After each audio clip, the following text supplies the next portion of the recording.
우리 김동익 팀장님과 함께 그러면 오늘 시장 한번 쭉 알아보도록 하겠습니다. 오늘 시장 정리는 역시 IBK투자증권의 박근영 부장님 나오셨습니다. 어서 오십시오. 네, 안녕하세요. 네, 반갑습니다. 네, 반갑습니다. 두 분은 서로 아시죠? 네, 인사했죠. 아, 벌써. 그렇습니까? 네. 저는 완전 팬이고요. 우리 무슨 박근영 말씀이에요. 부장님의. 네, 제가 잘 듣고 있습니다. 그러면 각자 그 장점 하나씩 말하는 걸로 하겠습니다. 박근영 부장님의 가장 큰 장점 뭐가 있을까요?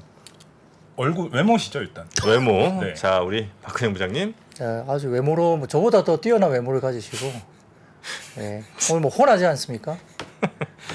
네, 별로 이렇게 짜낼 게 없으신 모양들인데, 네, 알겠습니다. 네. 장기 자랑 얘기는 이 정도로 끝내고요. 자, 그럼 오늘 시장 전체적으로 한 2%를 저는 좀 넘을 거라 생각했는데, 네. 근데 제가 아침에요, 정말 장난이 아닙니다, 여러분. 장난치는 게 아니고 오늘 아침 방송에서 오늘 지수가 얼마 될 거냐고 저한테 물어보셨을 때 제가 정확하게 아침 채팅창에 그대로 남아 있습니다. 2,523. 야, 정확하게 그렇게 얘기했어요. 예, 사람들이 뭐야 제 비밀번호가 2523이냐 이렇게 얘기했거든요. 정확하게 2,523. 어떻습니까? 오늘 지수가 얼마죠? 종가 기준으로 본다면 2,523.78 아닙니까? 정확하네요. 네. 야, 닭살이 돋네요.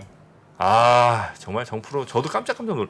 2,523 정확하게 아침 방송 보신 분들 아마 기억하실 겁니다. 네. 2,523.78로 오늘 마감했습니다. 자, 그러면 내일 지수는 얼마일까요? 그거는 좀 이따 말씀드리겠습니다. 오늘 시장부터 정리 좀 하고요. 네. 제 말씀 들어보시면 또 정리가 되실 거니까 네. 그 방송 말미에 내일 좋습니다. 지수를 한번 좋습니다. 들어주십시오. 좋습니다. 네. 네.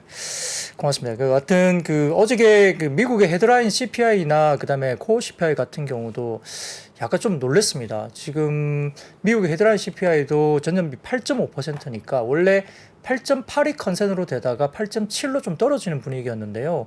8.5까지 이제 내려왔으니까 상당히 좀 놀랬고, 사실 근원 코어 CPI 같은 경우는 6.1로 조금 올라가는 걸로 이제 이야기가 됐습니다. 근데 5.9% 기록하면서 이것도 이제 컨센을 하회했습니다.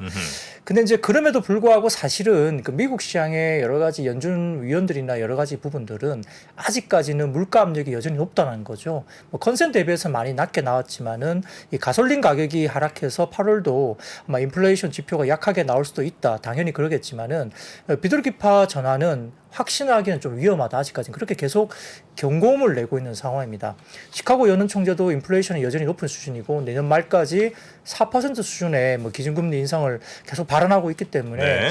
연준 인사들은 일단 이렇게 말로써 좀 시장을 좀 더 행동으로 어떤 금리 인상을 올리기 전에 말로 시장을 좀 더 이렇게 계속적으로 매파적인 반응을 보이면서 어떤 인플레 지표를 좀 내려가게 만드는 어떤 그런 효과를 노리는지는 모르겠습니다. 근데 아무튼 어제 그런 지표가 나옴에도 불구하고 대략적으로 연준 인사들은 아직까지는 그 비둘기파 전환은 아직은 이르다. 전혀 그건 아니다라고 계속적으로 경고를 날리고 있죠. 근데 시장은 그럼에도 불구하고 주가는 이제 급등세를 보이는 상황이니까 다소 좀 심리가 엇갈리는 모습입니다. 이 한국 증시 같은 경우도 미국 물가 상승률 둔화라든지 뭐 미국 장세가 워낙 강세 영향으로 됐기 때문에 코스피는 시초가 27포인트 정도 상승하면서 출발했습니다. 시초가가 2,507 정도니까요. 굉장히 좀 높게 시작을 했죠. 외국인 기관 같은 경우는 선물 동시 순매수 시작을 했지만 장 시작할 때는 현물은 다소 좀 제한적인 아마 매도로 출발세를 보였습니다. 다만 이제 반도체 같은 경우는 중소형주 중심의 강세를 보이면서 코스닥이 이제 기관 외국인 순매수가 전환됐고 기관은 연기금이나 보험, 투신 등이 중심으로 코스피 200 기준 전체적으로 이제 순매수가 들어왔습니다. 9시 20분간, 그러니까 20분간 외국인들의 선물을 5천억 규모를 매수가 들어오더라고요, 아침에. 그러면서 전체적으로 시장을 계속 프로그램을 유발시키는 모습을 보였는데 코스피 200 중심으로 프로그램이 계속적으로 들어왔습니다. 10시 기준으로 보니까 외국인 선물 매수 규모가 7,900억까지 확대됐습니다. 1시간 만에 이 정도 들어왔는데요.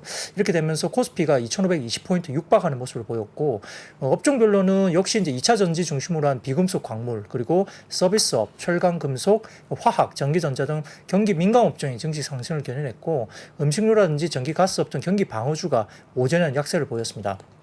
전체적으로 장중에 이제 이런 분위기가 이어지면서 그 8월 1일부터 10일까지 수출 지표가 나왔는데 수출은 전년비 23.2% 증가 그리고 수입은 34% 증가하면서 무역 적자가 77억 달러 적자가 나온 걸로 보입니다. 네. 이 대중 무역 적자가 지속되고 있고 올해 누적 무역 적자가 229억 달러 기록했으니까 사실은 좀 우려스러운 부분이 분명히 있습니다.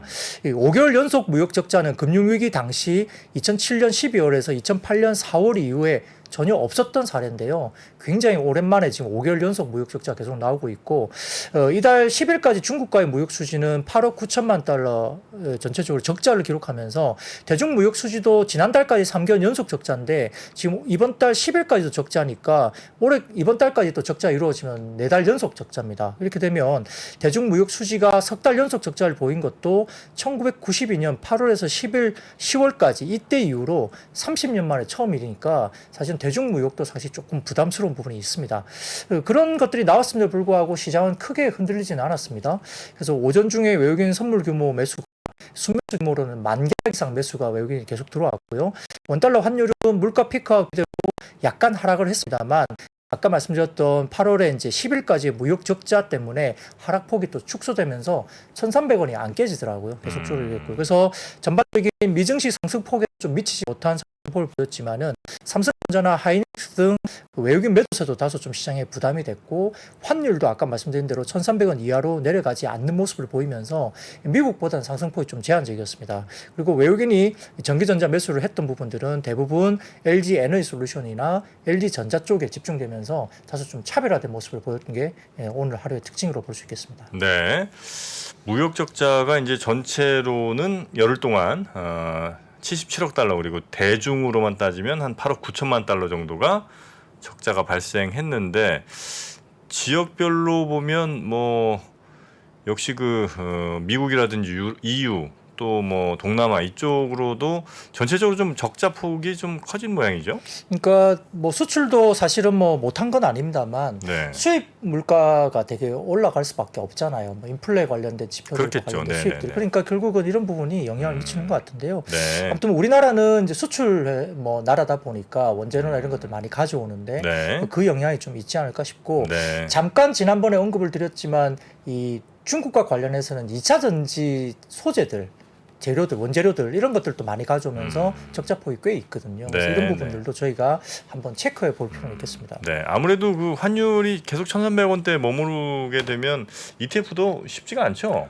ETF 같은 경우는 이제 환해지 상품도 있기 때문에 아. 그런 상품들을 고르시는 경우도 있고요. 특히나 뭐 미국 대표 지수에 투자하는 ETF들 중에는 네. 환을 오픈해서 가는 ETF도 있고 환을 해지하는 ETF도 있기 때문에 어떤 상황에 따라서 네. 투자자분들께서 전략적으로 좀 접근하시면 환에 대해서는 좀 변동성을 해지할 수도 있다. 이 말씀을 좀 드리겠습니다. ETF는 모든 답이 다 있군요.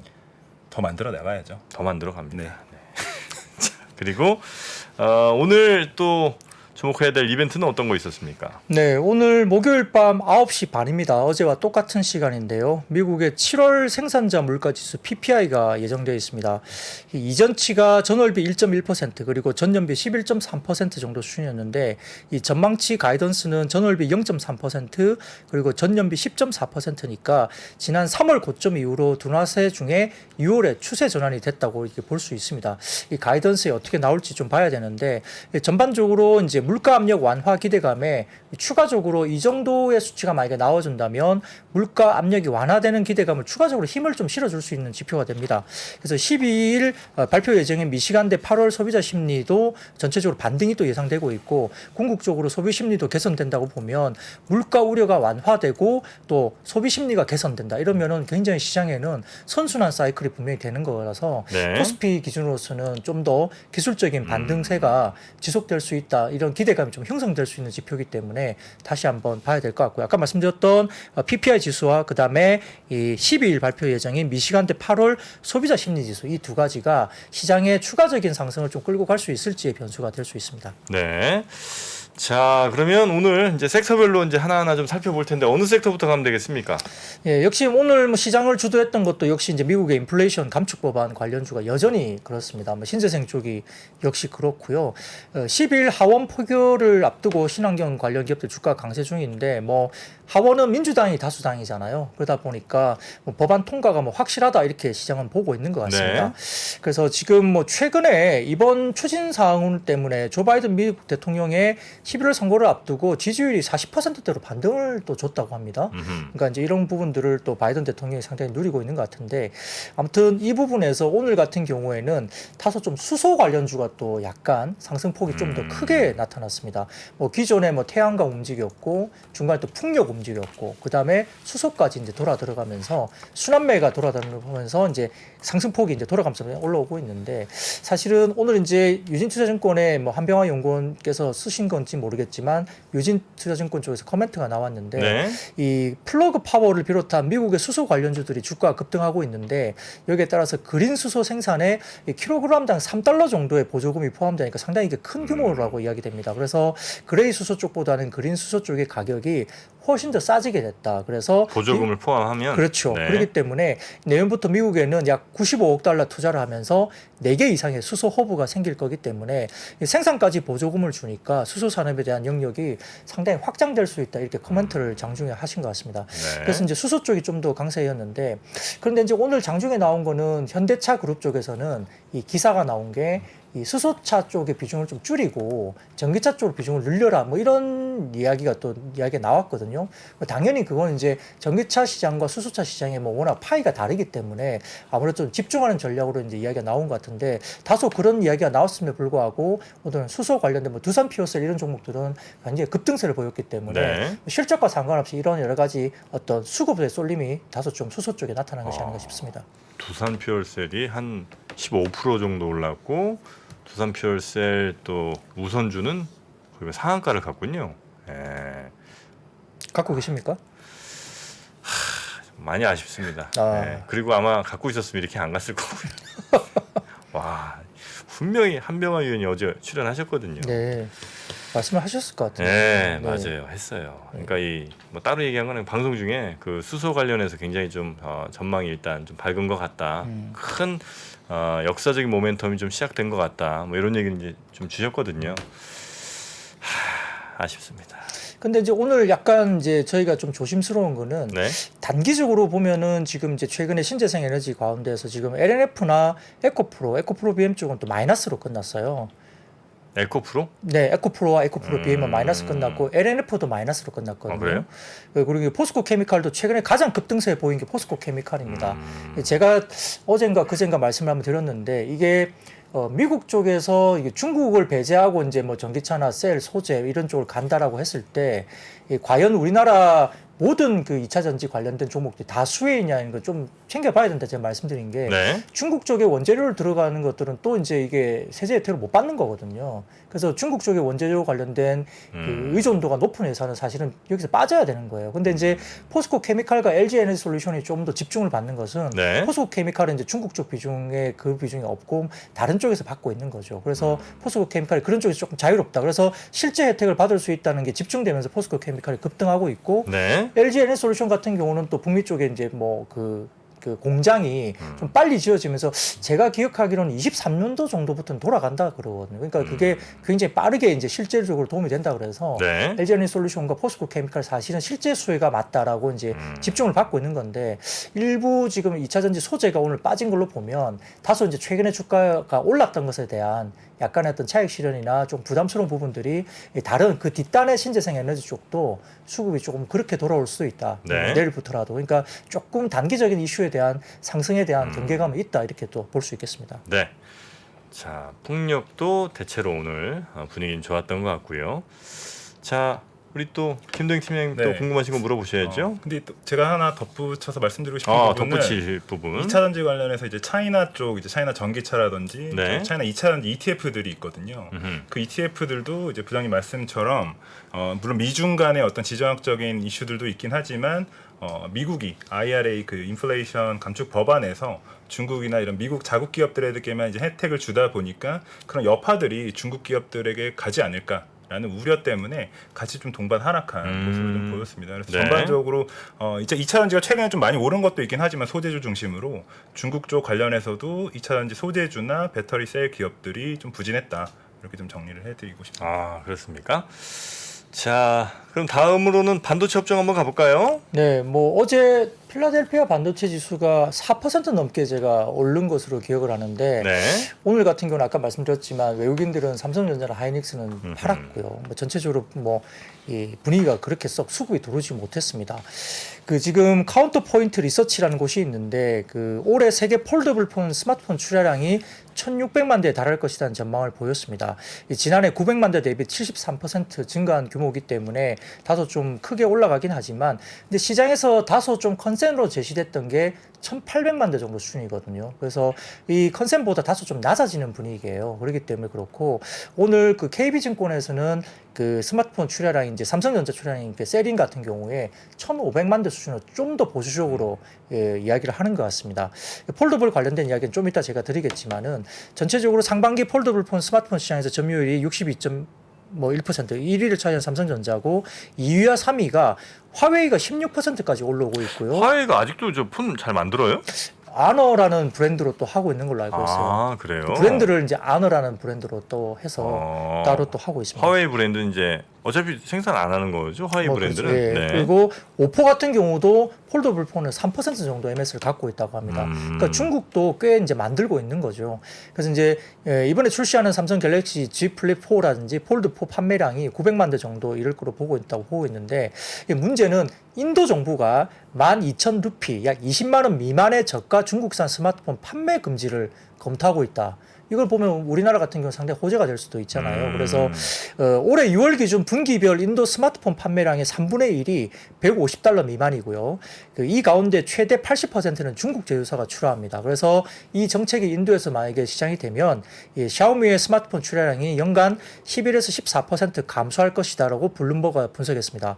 그래서 중국 제조사 배제를 통한 현지 업체 지원 이런 것들이 이제 가시화될 수 있는 분위기가 나오고 있기 때문에 중국 업체가 일단 좀 줄어들면 예를 들어서 뭐 애플이나 삼성전자가 MS가 좀 올라갈 수 있는 여지는 분명히 있죠. 근데 이제 20만 원 밑에 네. 정도 수준이면 사실상 해당되는 제품들이 애플이나 삼성 쪽엔 거의 없지 않나요? 애플은 좀 없을 것 같고요. 네. 삼성은 글쎄요, 뭐 외부 쪽에 이제 시리즈들을 많이 내고 있기 때문에 아. 저가 폰 같은 게 중저가 폰 같은 경우는 라인업이 있거든요. 그래서 네. MS가 좀 올라올 수 있는 여지는 충분히 있죠. 인도 시장이 워낙 크기 때문에 네. 이 정책이 정말 시행되면은 어느 정도 모멘텀이 될 수는 있습니다.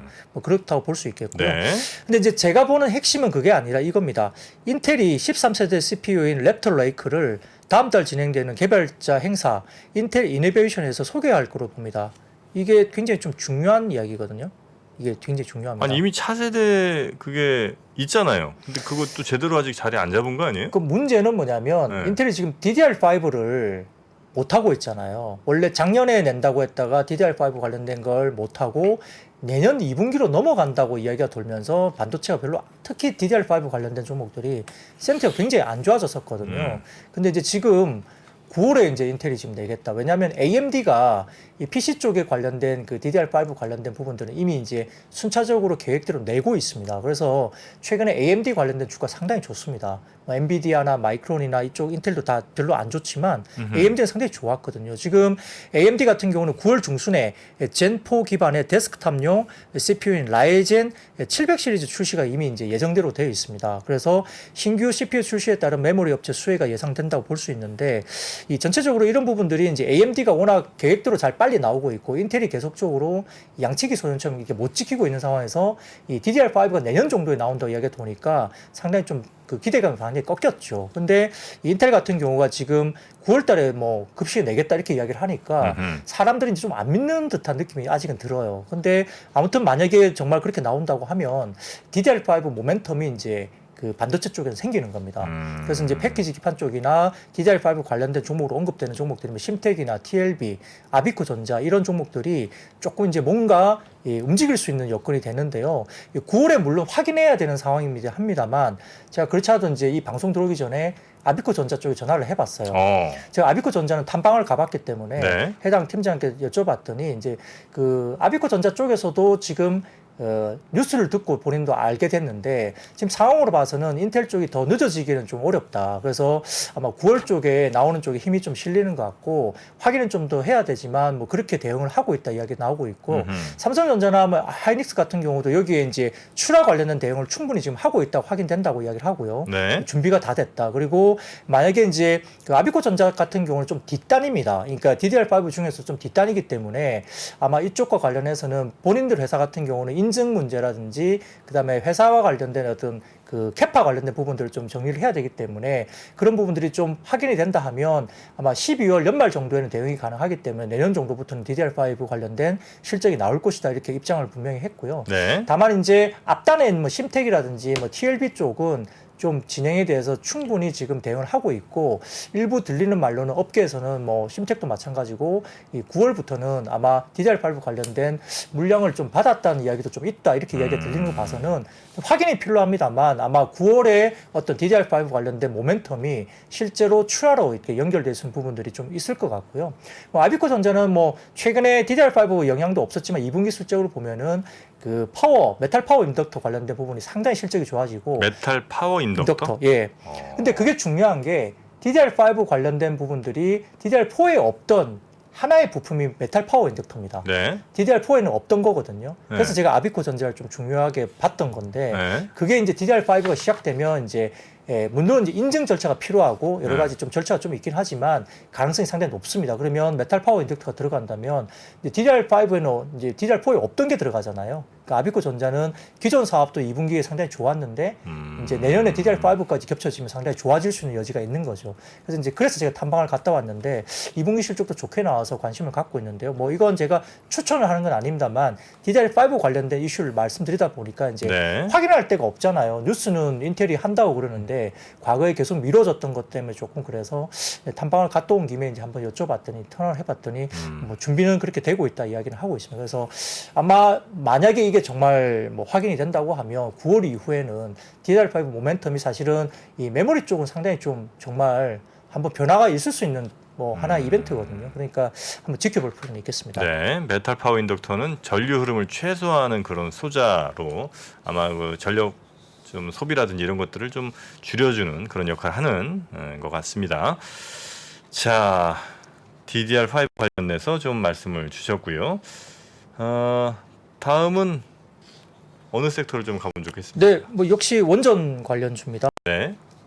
이 금일 이제 원전 수출 전략 추진위원회 및 추진단의 설치 및 운영에 관한 규칙 이게 국무총리 훈령으로 이 제정을 완료해서 시행 발령한다고 발표되면서 원전주가 뭐 최근에 신재생 쪽도 뭐 여러 가지 이슈가 있지만은 이런 기본적인 어떤 내부적인 어떤 이슈 때문에 좀 더 주목을 받았습니다.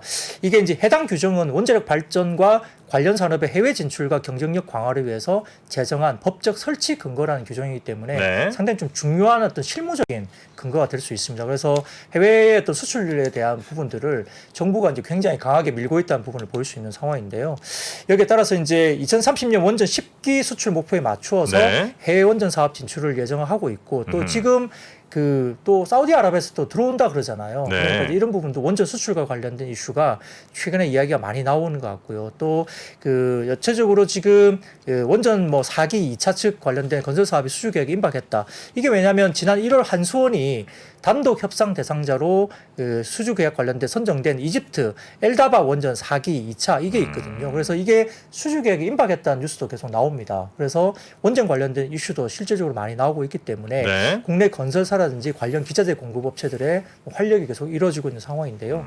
이 한수원 같은 경우는 지난 3월에도 체코의 신규 원전 본입차에 참여했고 4월에는 폴란드에 사업 제안서를 제출했고 루마니아 원전 사업도 한국과 미국이 함께 참여하는 협력 방안을 제안한 상태이기 때문에 뭐 한신기계나 한전기술, 두산에너빌리티 등등 원전 관련된 종목들이 좀 오늘 두각을 나타냈습니다. 네. 최근에 또 원전 관련해서 ETF가 상장을 했는데요. 두 개사에서 이제 저희 회사 건 아닌데 그 상품도 만약에 원전 관련 주에 관심 있으신 분들은 한번 네. 눈여보셔도 이런 정책적인 모멘텀을 받아서 수익을 좀 볼 수 있지 않을까. 원전 ETF 이렇게 검색하면 나와요? 네. 아, 원전. 원자력 ETF. 두 개사에서 네. 최근에 한 달 이내에 동시 상장을 했거든요. 네. 찾아보시면 국내에 지금 말씀해 주셨던 종목들을 포함하고 있는 ETF가 쉽게 찾아보실 수가 있고요. 네.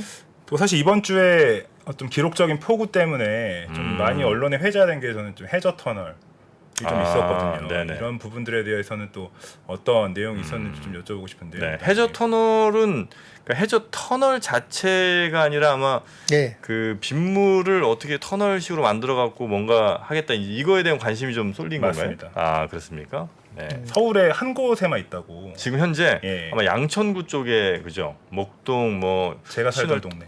아 그렇습니까? 네네. 아 양천구. 양천구에 살았었죠. 아 양천의 아들. 양천에 태어난 건 합정인데요. 합정에서 태어나셨고. 합정에서 태어나서 강 오랜 건너. 시간을 양천에서 보냈다. 아 그러면 라고 그 목동 쪽에 학원을 좀 많이 다녔다 이렇게 봐야 될까요? 목동에 학원을 좀 많이 다녔죠. 아 목동.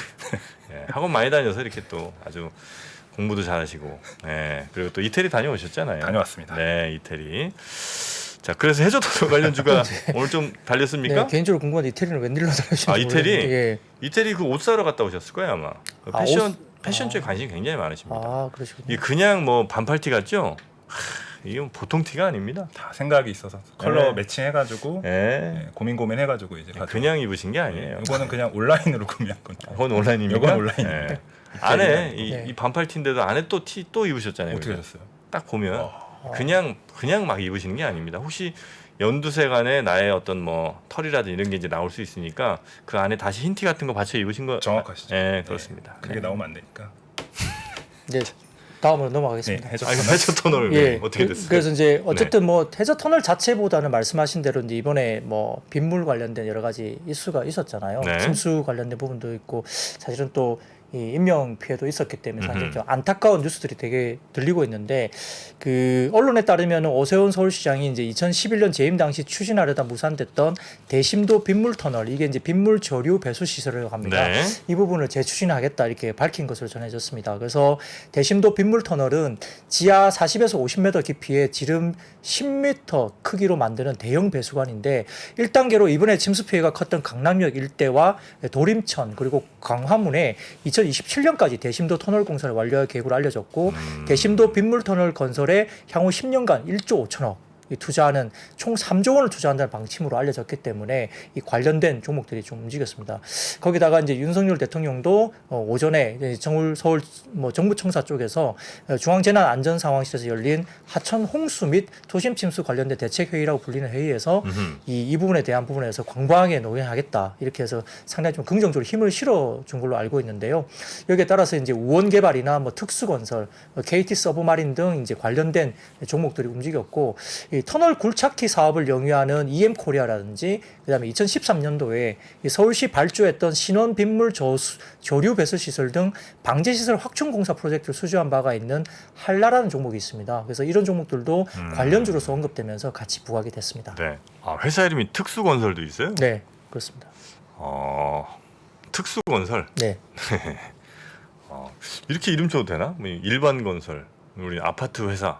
회사 이름이 아파트 회사 이러면 안 될 거 아니에요. 아닌가? 상관없나 이건? 짓기 나름인가 봐요. 아, 겹치지만 않으면 일반 건설 뭐 정해진 건 없죠. 아, 그렇습니까? 네, 정해진 건 없죠. 예를 들어서 식품 회사 이렇게 해도 돼요. 그렇죠. 뭐 어떤 뭐 그렇죠. 그게 어떤 뭐라 그럴까 다른 거 저촉이 안 된다면. 아, 그렇습니까? 예, 예. 네. 자, 특수건설, 우원개발 등등 하여튼 해저 터널 관련된 즉 그 터널 대형 터널을 이제 만들어 본 경험이 있거나 만들 가능성이 좀 있는 그런 회사들의 오늘 좀 움직임이 좀 있었다는 말씀이신 것 같고요. 예, 그 다음은 어떤 섹터 볼까요?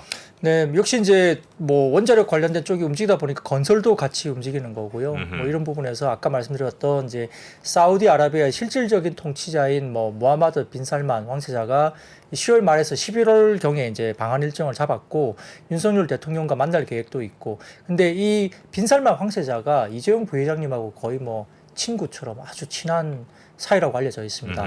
그래서 이제 과거에도 제가 듣기로는 이재용 부회장님께서 이렇게 주선해가지고 다른 대기업 총수들도 이게 같이 만나는 자리까지 주선했다 이렇게 들릴 정도로 상당히 친분이 있는 걸로 알려져 있는데 이 네옴시티 관련된 부분들이 여전히 이제 지금 상당히 뭐 굉장히 좀 이슈가 되고 있죠. 그래서 이 부분에 관련된 부분들이 뭐 650조 규모이기 때문에 우리나라 전체 본 예산이 607조 7천억입니다. 네. 그러니까 우리나라 1년 전체 본 예산보다 더 많은 투자 금액입니다. 그러니까 엄청난 금액이죠.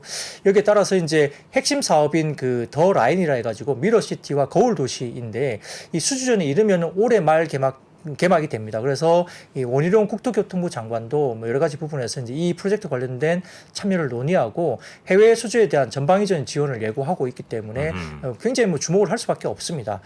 그래서 이제 뭐 아까 말씀드렸던 산업통상자원부 같은 경우도 이제 원전 수출 전략 추진위원회 추진단의 설치 이것 때문에 전체적으로 봐서는 아까 원전도 움직였고 중소형 원자력 관련주라든지 그리고 이런 부분들은 아마 네옴시티 관련해서는 뭐 어젠가 그젠가 제가 방송에서 말씀드렸는데 네. 시장에서는 현대건설이 가장 뭐 여러 가지 부분에서 많이 걸친다. 이게 원전, 그다음에 다른 뭐 여러 가지 사업들이 걸친다 해가지고 현대건설도 이야기되는 것 같고 최근에 현대건설은 또 삼성물산하고 같이 네. 그 또 네오 그 컨소시엄으로 이제 수주를 일부 땄거든요. 네. 그리고 한미글로벌 같은 경우도 이제 실제 네오시티 관련된 수주를 땄다고 이제 공시를 나타냈던 종목도 있고 그렇기 때문에 또 대우건설은 뭐 UAE라든지 여러 가지 부분에서 사업을 해봤던 경험 이런 것들이 이제 있기 때문에 파이프라인이 있기 때문에 네. 아마 관심들이 되게 높은 것 같아요. 그래서 현대건설, 그다음에 뭐 삼성물산, 그다음에 뭐 한미글로벌, 뭐 대우건설 등등 이렇게 종목들이 언급이 되는데 네. 실제 계약이 따를지는 봐야 되겠지만 가능성은 좀 높지 않나 보고 있고요. 오늘은 건설 대표주 중소형주들이 뭐 현대건설, GS건설, 대우건설, 신혼종합개발, 삼호개발 이런 종목들도 움직였고 아까 원자력 관련해서는 뭐 보성파워텍, 한신기계, 조광 RLI, 뭐 EM코리아, 에너토크, 오르비텍 이런 종목들도 같이 움직였다고 하셨습니다. 네. 근데 실제로 건설 ETF가 최근에 제가 이제 관심 있게 봤던 건 아니었거든요. 사실 건설주가 좀 눌려 있었기 때문에 근데 한 열흘 10영업일 정도를 꾸준하게 잘 오르더라고요. 최근에? 네, 그래서 네. 저희 팀에도 이게 왜 그런지 한번 확인해 보자라고 얘기했더니 지금 말씀해 주셨던 뭐 네옴시티 이슈부터 해가지고 호재들이 엄청 많더라고요. 그래서 저는 근데 하지만 이럴 때일수록 또 조심해야 될 때가 아닌가. 경고의 목소리 나옵니다. 예, 경고를 한번 건설주가 이제 정책이 좋은 거는 가다가 이제 좀 모멘텀을 잃어버리는 순간 또 흔히 말하는 이제 나락으로 갈 수 있는 여지가 네. 있기 때문에 이런 네. 것들은 이제 또 호재에 또 민감하게 또 다시 반응할 수 있기 때문에 좀 조심하셔야 될 부분도 있지 않나 이런 생각이 좀 들고요. 네, 이제 네. 건설주는 16일경으로 예정돼 있나요? 250만 원 플러스 알파. 네, 네. 이제 그게 또 예정돼 있기 때문에 만약에 구체적인 그 부분이 이제 원래 이번 주에 발표하기로 됐는데 이게 수혜민 생기고 해서 네네네. 약간 미뤄졌다고 하는데요. 16일날 이제 그 발표가 좀 정상적으로 나오면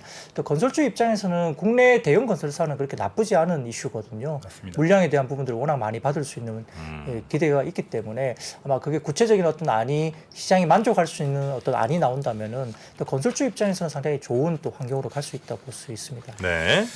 그리고 이 제가 잘 몰랐던 부분인데 미국하고 중국과의 관계에서 어떤 고기 관련한 육류 관련한 또 이슈들이 좀 있다고 하는데요. 고기. 네. 네.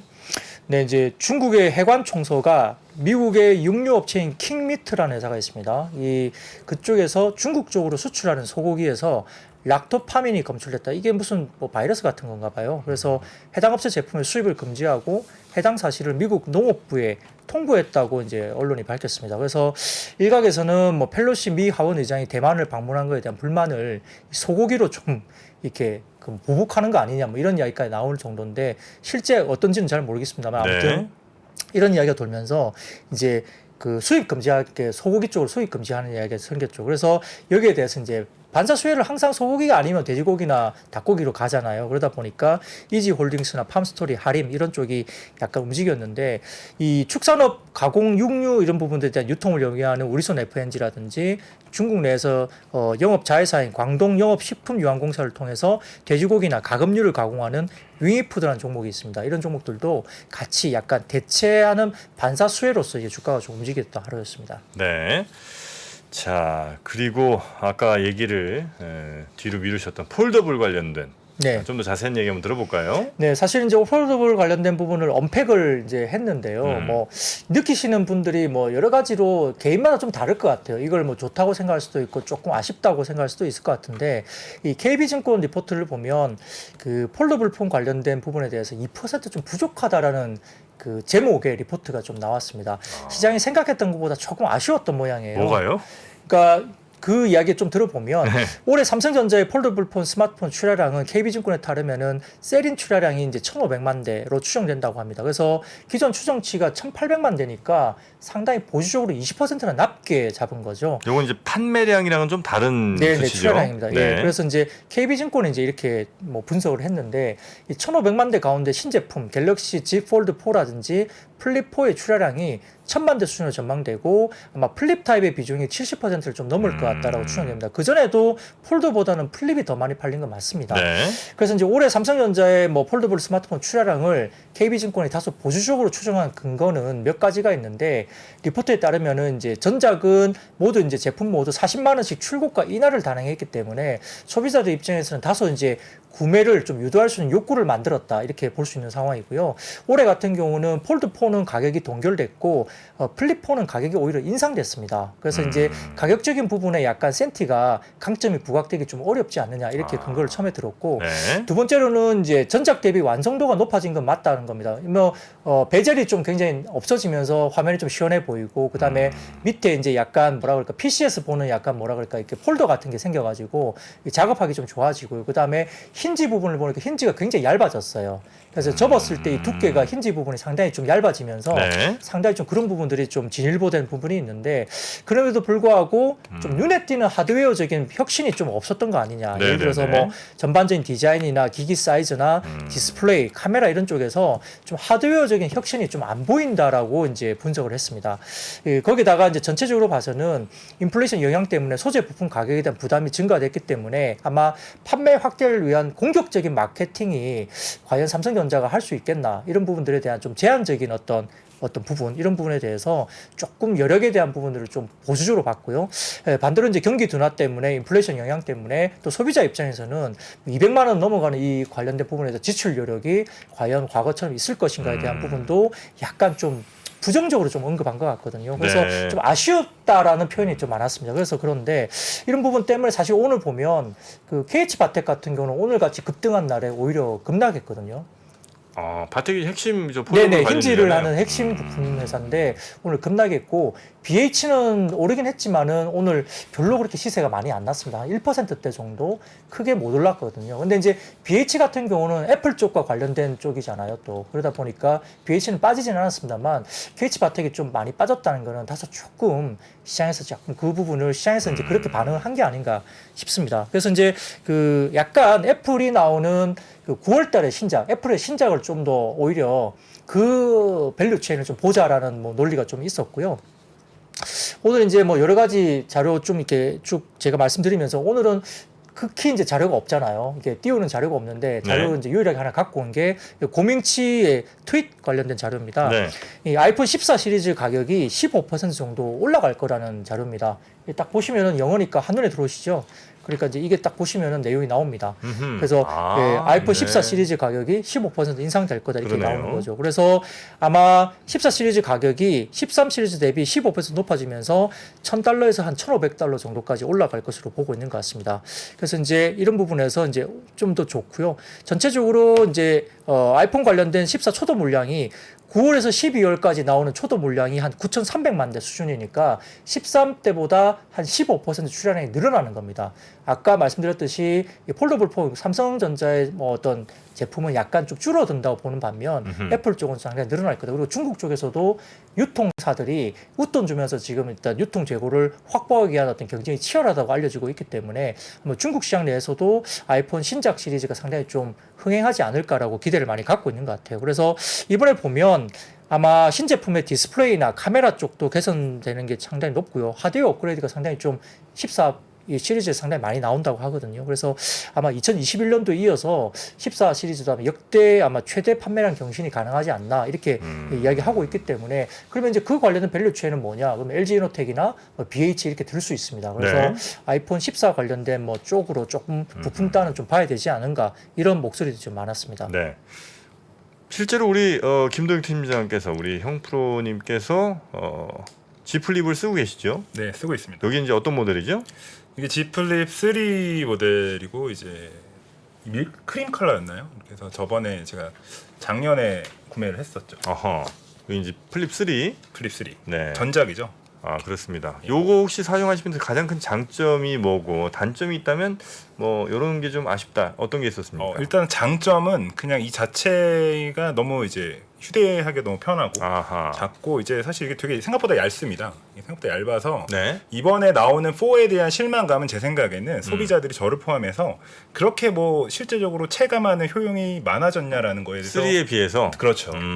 비용은 비싸졌는데 네. 값은 그런 거에 대한 건 있는데 장점은 일단 휴대하기 편하고 그냥 삼성페이 아, 그런 거 편하죠. 이건 장점은 아니지만 네. 그런 게 편하고 뭐 이제 사진도 잘 찍히고요. 사진 잘 찍히고. 사진이 원래 그 아이폰을 쓰시는 분들의 특징이 이제 그 감성을 좋아하시잖아요. 사진 감성. 감성을 좋아하시는데 사실 갤럭시 제품 삼성전자의 시리즈들은 감성이 좀 많이 부족했죠. 있는 그대로를 찍어주기 때문에 좀 더 사실적으로. 사실적으로 찍어주니까 네. 제가 더 멋있게 나올 수 있고 여성분들 더 예쁘게 잘 나올 수 있는데 그걸 좀 물론 못 예쁘시지만 해줬구나. 그걸 네. 좀 더 이렇게 해주지 못했기 때문에 아이폰에 대한 그런 부분들을 좀 많이 보완을 하긴 했지만 네. 여전히 그 충성도 면에서는 좀 아이폰의 사용자들이 네. 그렇게 높지 않으신가. 아, 저도 사실 삼성을 자사운용을 다니고 그렇습니다. 있는 것도 있고 네. 물론 또 좋아하는 브랜드이기 때문에 사용하는 건 있지만 애플 그 충성도 높은 고객들을 흡수하기에는 좀 역부족인 부분이 있지 않나. 다음에 혹시 모델을 바꿔 간다면 어떤 모델로 가실 예정입니까? 저는 삼성으로 간다. 삼성으로 가야죠. 플립으로 가요, 아니면 폴더로 가요? 플립으로 가겠습니다. 아, 플립 사랑이 대단하시다. 플... 노래 할 플립- 거면 하고 안 할 거면 하지 죄송합니다. 마세요. 네. 아, 약간 부끄러움이 아직 다 네. 내려오진 못했네. 그 G 플립 4를 가장 현명하게 가입하는 방법은 뭐가 있을까요? 현명하게 구매하는 방법? 현명한 구매요. 네. 근데 아까 박 부장님께서 말씀해 주셨지만 3 할 때는 네. 좀 사전 가입이나 이런 거 했을 때 할인이 좀 있었거든요. 네. 저도 그렇게 해서 이제 할인을 좀 받아서 샀는데 이번에는 결국에는 그런 대폭의 마케팅이 없으면 좀 쉽지 않을 것 같은데요. 제 생각에는 일반적으로 그냥 그 대리점 방문하시는 게 그냥 대리점 아닙니다. SKT로 방문하셔야 됩니다. SKT 저 SKT입니다. 네. 저 삼성 갤럭시 저 폴드, G 플립, G 폴더 다 SKT로 방문을 하셔서 가셔야죠. 예, 개통을 해주시면 감사하겠습니다. 네. 자, 이제 플립 실물 모델 거의 뭐 이거 저 G 플립 4라고 말씀드려도 뭐 크게 차이는 안 나겠죠. 모르실 거예요. 예. 네. 약간 놀리는 거. 아니 진짜. 예. 그만큼 기술의 궁극에 와 있는 건 아닌가 하는 생각이 좀 듭니다. 물론 이제 배터리가 조금 더 늘어났고 그다음에 밑에 그 태스크바라고 그러죠. 네. 그래서 그게 좀 더 이용하기 편하게 우리가 노트북 쓰면 맨 밑에 그 태스크바 맞습니다. 같은 게 있잖아요. 네. 그런 게 아주 편하게 우리가 사용하는데 그거를 이 폴더블 폰에 적용을 했다는 거 이런 것들은 좀 큰 강점이 되지 않겠나. 네, 사실은 뭐 기다리는 거는 이제 뭐 태블릿 같은 접는 태블릿이나 이런 게 나온다면 네. 정말 좀 한번 손이 가지 않을까 싶어요. 음. 휴대용이 확실히 있고요. 네네네. 이제 그 폰 같은 경우는 아직도 그냥 접는 거 말고 음흠. 그냥 보는 바형도 굉장히 아직 쓸만하니까. 아 그렇습니다. 그리고 또 이제 접는 거 같은 경우는 이제 확실히 이제 카메라 화소수가 떨어지거든요. 그러니까 일반적인 바 같은 경우는 뭐 1억 화소, 뭐 2억 화소 이렇게 올라가잖아요. 사진을 찍으면. 근데 폴더는 좀 적어요? 예, 낮습니다 사양이. 아. 그래서 이제 그런 것도 있고 또 이제 힌지가 있기 때문에 아무래도 이제 좀 충격에 하드웨어적인 어떤 물리적인 네. 충격이 조금 상대적으로 좀 이렇게 약할 수가 있죠. 뭐 그런 여러 가지 이슈들이 있는데 근데 뭐 이 접는 게 또 이제 작으니까 컴팩트하니까 좋아하시는 분도 그럼요. 계시고. 예. 이거 깔고 몇 번 앉으셨잖아요. 네. 그랬더니 액정이 좀 번지더라고요. 어허이 깔고 앉아도 굉장히 튼튼한 모습을 이 G 플립 4가 또 보여줬다는. 그건 맞습니다. 네. 지금도 잘 쓰고 계시잖아요. 지금 너무 튼튼하고요. 네. 제가 거의 90kg에 육박하고 있는데 아이고야. 다 견뎌내고 있습니다. 네, G 플립. 그 저는 이제 영화를 좋아해서 예. 이 동영상 같은 걸 많이 보니까 만약에 대화면을 접어서 갈 수 있으면은 아유. 예, 충분히 뭐 살 수 있는 어떤 매력도 그렇습니다. 있겠죠. 예. 네. 그리고 이제 중간에 접히는 힌지 부분도 사실은 약간 기존에 나왔던 제품들은 약간 접히는 게 눈에 보이잖아요. 음흠. 근데 중국 회사들이 힌지 부분에 접히는 부분을 이렇게 굉장히 개선을 많이 했더라고요. 그래서 네. 그쪽에서 이야기하는 거는 이게 물방울 힌지라고 이야기를 하는데, 아, 물방울. 예, 그 기술을 해서 이제 좀 접히는 부분이 확실히 펴지는 어떤 그런 기술이 있다라고 이제 시장에서 이야기는 하는데 네. 국내 같은 경우도 최근에 개선이 많이 된 것 같아요. 그런 것도 좀 불편한 어떤 접히는 부분에 약간 그런 구김 현상을 네. 개선한다면은 뭐 대화마이너 가면은 쓰지 않겠습니까? 노트북이나 이런 게 무거운데 맞습니다. 예, 그렇게 갈 언제까지 수 들고 있겠죠. 다녀요. 예, 네. 이제는 뭐 노트북 별 필요 없습니다. 집 폴더로 한번 가보시기 바라겠습니다. 물방울이면 다 원래 이제 물방울 다이아몬드도 비싸고 물방울 저 뭡니까 실리콘 같은 것도 꽤 고가로 알고 있습니다. 자, 오늘 섹터는 요 정도 보면 괜찮을까요? 네, 오늘은 뭐 전체적으로 빠진 섹터가 통신이나 뭐 편의점 정도 빼고는 음흠. 다 올랐기 때문에 뭐 제가 특별하게 어떤 이슈가 있는 것이 별로 없더라고요. 네, 전체적으로 네, 분위기가 다 그냥 좋았던. 좋았기 때문에 정도의 차이는 있지만 네. 대부분 다 좋았기 때문에 뭐이 정도로 오늘 자료도 별로 없잖아요. 네, 네, 네. 그러니까. 알겠습니다. 요 정도로 그러면 우리 박근영 부장님과는 마무리하도록 하겠습니다. IBK 투자증권 박근영 부장님 오늘도 고생 많으셨고요. 내일 네, 내일은 뵐수 옵니다. 있을까요? 내일은 또 네. 저희 또 그 남자 강 작가님이 또 오시죠. 네. 그래서 또 내일은 재밌는 시간 될 것 같습니다. 알겠습니다. 자, 함께 해주신 IBK 투자증권 박근영 부장님 대단히 고맙습니다. 네, 감사합니다. 전자신문과 3프로TV가 투자에 대한 고민을 함께 나누는 자리를 마련했습니다. 향후 주식시장이 어떻게 될지 하락장에서 매매하는 방법과 그리고 부동산에 대해서도 함께 이야기해 보겠습니다. 자세한 사항은 3프로TV 영상 하단 유튜브 커뮤니티를 확인해 주세요.